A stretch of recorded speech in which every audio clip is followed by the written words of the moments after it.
Hey, what's good, everyone? Having a lazy Saturday here. I'm gonna try this whole YouTube thing. My name's Jeff, by the way. I'm just a normal guy, and I like metal music. I like music. I like talking about my feelings, and that's what we're gonna do here on this platform, YouTube. That's what it used to be for, just random people doing what they want to do. But big production budgets and monetization has taken over, right? And that's how things work these days. But yeah, so we don't care about that. We just want to express myself. YouTube used to be broadcast yourself, so that's what I'm doing now. Topic of the day, I just listened to Epica Kingdom of Heaven Part 3, the Antediluvian universe. Too long, didn't read. Wow. But yeah, long story, or the content I'm going to share about this. I've been a metal fan, or rather a symphonic metal fan, or a genre blended metal fan for about maybe 8 years at this point. I got into it at high school, where I searched like top 10 like metal songs because I was like played Guitar Hero when I was younger. I was getting into metal. I First song I ever listened to that was like really caught my interest was "Through the Fire and the Flames" by Dragon Force. Kind of cheesy, but still really cool sounding song. And I on that video I found like an Epica song, a Camelot song, a Nightwish song. I really just got into the whole genre.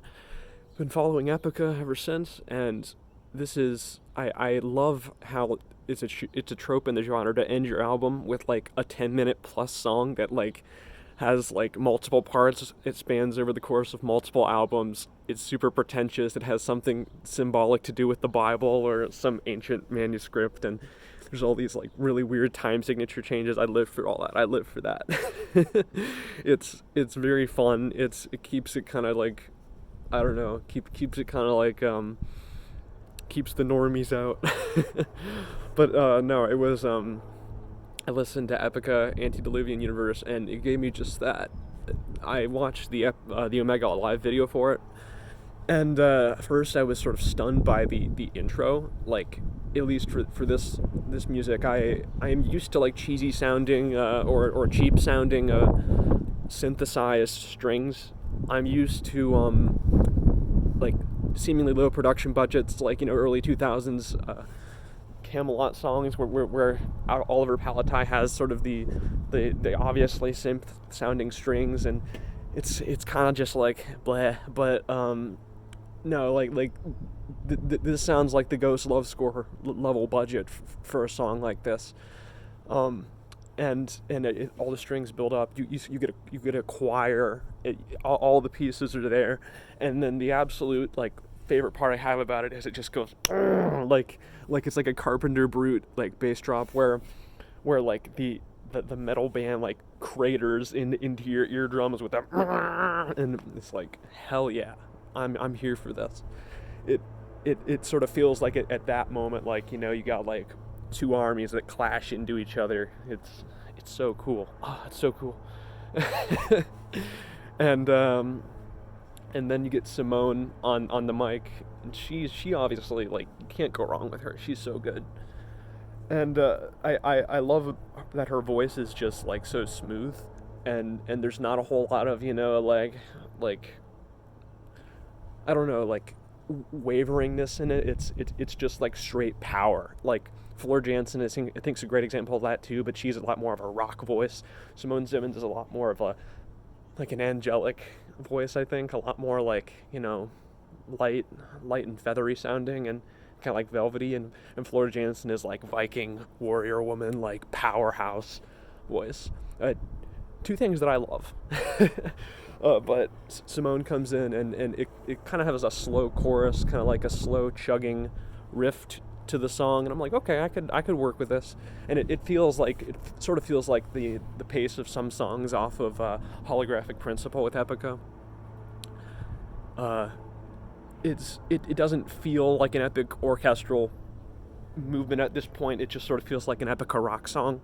But there are points where we get the instrumentation and the symphonic elements that come in. Those are awesome. We love that.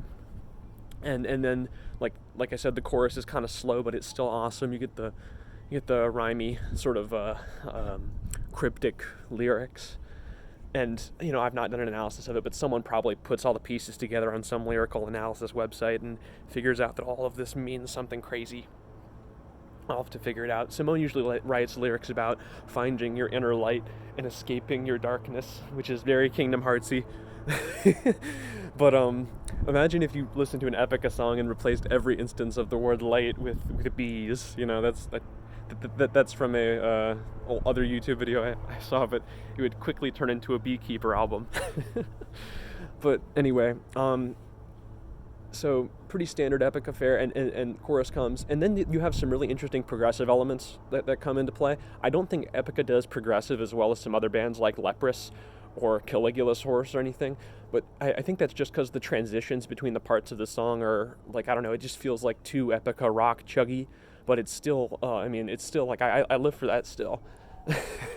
I think that some of the coolest transitions are towards the end of the song, where you get to a point where it sounds sort of Halloween-y, and Simone makes her voice kind of sound witchy, and then they use like bells in a breakdown part where the guitars get chuggy. Oh, that was sick. And the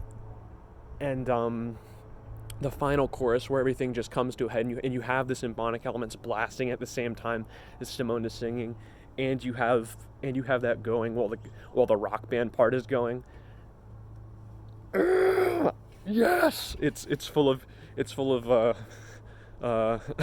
yes, it's full of that at the end. The parts of the song I didn't like. Oh, and it ends in a really cool like gong too, where they hit the gong. But so interesting. Like Epica sometimes describes their sound as Oriental.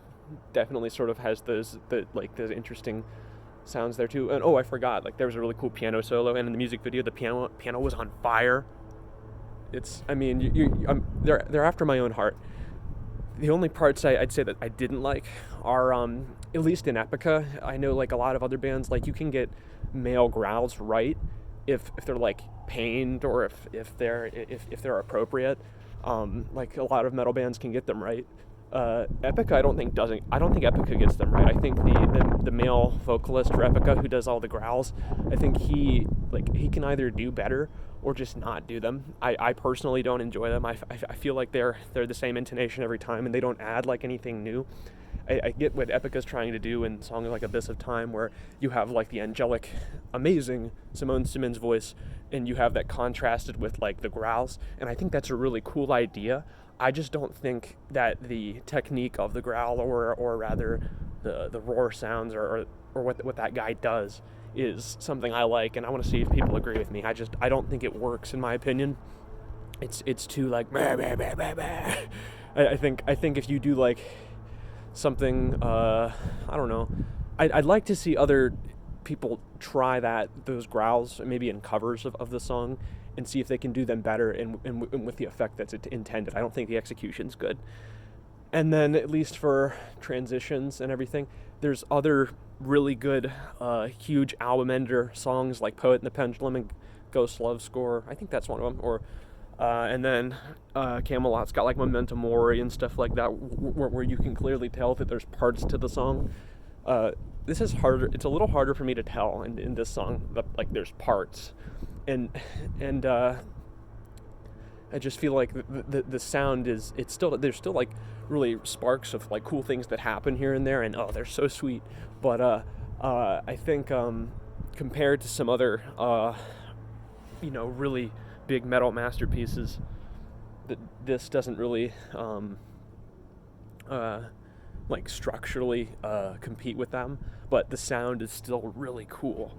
I really enjoyed what they did here. I don't want to put a rating on this, but I would describe the experience as pretty quintessential Epica. It's pretty sweet. Not my absolute favorite song, but it's just something I wanted to share. Yeah, hopefully my thoughts weren't an entire ramble on this, or maybe you guys share some of my thoughts. I'll talk more about music I like, and other places are just random feelings or thoughts that I have. We'll just try this YouTube thing out. I've watched it for most of my life on the internet, so let's see if I don't know, people want to hear from me. Until then, I don't even have like an outro thing to say, like some cheesy YouTubers. like outro of darkness and redness and whiteness. Like that's a throwback there. But yeah, thanks for listening. Take care.